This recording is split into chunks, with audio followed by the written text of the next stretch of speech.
Thank you very much, Bill Nye. Thank you very much. Okay, so this is some crazy climate news, as in crazy good. This comes from the New Republic, a liberal left-leaning publication. So it is written in a very panicked attitude. So let me read through a little bit for you. Trump's FBI moves to criminally charge major climate groups. The Trump administration is targeting climate organizations that received a Biden-era grant. Reading from the story here. The FBI is moving to criminalize groups like Habitat for Humanity for receiving grants from the Environmental Protection Agency under the Biden administration. Citibank revealed in a court filing Wednesday that it was told to freeze the group's bank accounts at the FBI's request. The reason? The FBI alleges that the groups are involved in, quote, possible criminal violations, including, quote, conspiracy to defraud the United States. Now, this is a story we've covered on this program for several of the last episodes, so a lot of you regular listeners will be familiar with it, and we'll dig into it a little bit deeper. Continuing from the story, the FBI has told Citibank that recipients of EPA climate grants are being considered as potentially liable for fraud. That is, the Trump administration wants to criminalize work on climate science and impacts, said Capitol Hunters on their account on Wednesday on X. Quote, an incoming administration not only cancels federal grants, but declares recipients as criminals. All of these grantees applied under government calls for environmental work and were reviewed and accepted. Trump wants to jail them, unquote. No, sounds pretty good to me, actually. Among those groups that applied for and are being investigated by Kash Patel's FBI are the Appalachian Community Capital Corporation, the Coalition for Green Capital, and the DC Green Bank, among others. Isn't that too bad? There's also another wrinkle to the story they're going to get to in a minute. But Lene, I want to start right here with you.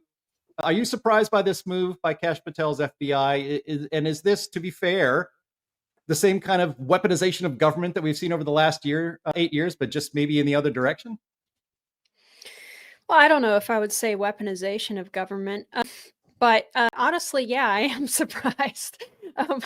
In the last Trump administration, the climate stuff really kind of snuck through a little bit, even though he was, pro-American energy independence and everything. A lot of Republicans got into this really bad habit of kind of towing the line a bit on the climate alarm stuff. So I am more than pleased to see our government actually considering taking action against people who are frankly these groups aren't just spreading, misinformation using government funds. They're actively and purposefully terrifying the public, all for a big power grab. So I'm not going to cry over it. I don't know. I haven't looked into it too deeply to determine whether or not I think it represents genuine, federal overreach, but I'm definitely not losing sleep over it. All right. I don't know. I'm concerned it might be a little politicization. Do you?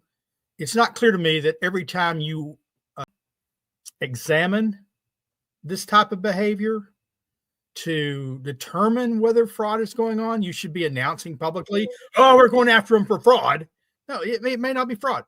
You like Habitat for Humanity. Well, okay. They applied for a grant. Are they doing it to retrofit homes and stuff like that? If so, it falls under the Biden's guidelines for climate stuff. That's not fraud. That's not criminal. They applied for a grant to do what Biden says is climate related. We may disagree.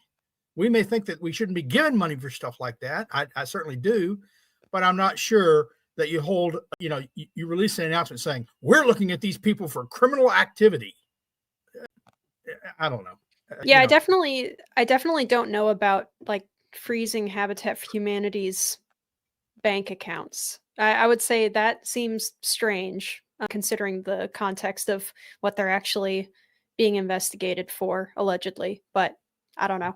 Well, it's not their bank account. It's the bank account at Citibank where throwing the gold bars off the Titanic, as the outgoing EPA staffer for Biden had said, the $20 billion sitting there to be distributed with no accountability to groups that on their face didn't warrant such enormous sums being sent to them. So actually, yeah. Well, I mean, like I'm sorry, Uh-huh. like president of Earth's group, Stacey Abrams' group, Right. I definitely think that there had to have been some kind of fraud going on there, considering, it doesn't cost however many billions of dollars. She received $2 billion to put new appliances in people's homes. There is some pretty crazy overhead going on there. Yeah. So that to me smells like fraud. But yeah, I'm with Sterling on like, why are you running around announcing that you're doing it? It's kind of like some of the other stuff that they've been, broadcasting to the media before they actually get. I'm thinking of like the Epstein files or Right. something. Right. Like, Right. stop Right. doing that. Stop it. Yeah.